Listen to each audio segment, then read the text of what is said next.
Təmizlikçi işi var. Təmizlikçi işi var. Mən sizə təmizlikçi işlərindən bəhs etmək istəyirəm. Təxminən bir neçə variantdan bəhs etmək istəyirəm. Bu arada qeyd edeyim ki, onun oteldə olan variantı da var. Gəlin sizə bəhs edim.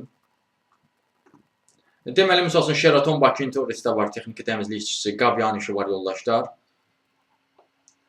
Bundan əlavə, təmizlikçi işi Ibis Bakuda da var. Belə bir variantı da var.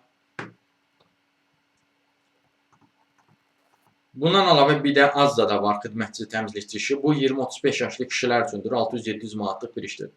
Digər bu tipli işlərlə də tanış olmaq istəyirsə və yaxud da bu işlərə müraciət etməkdə dəstək istəyirsinizsə, ümumiyyətlə iş tapansa çətinlik çəkirsinizsə, onunla bağlı əlaqə vasitəsilə mesaj yaza bilərsiniz. Əlaqə vasitəsi profildə qeyd olunubdur. Siz bu videonu harda görürsə kanala daxil olun, Toğrul Azəbalı kanala. Kanala daxil olduqdan sonra diqqət etsəniz, profildə əlaqə vasitəsi var. Həmin əlaqə vasitəsini götürüb mesaj yaza bilərsiniz.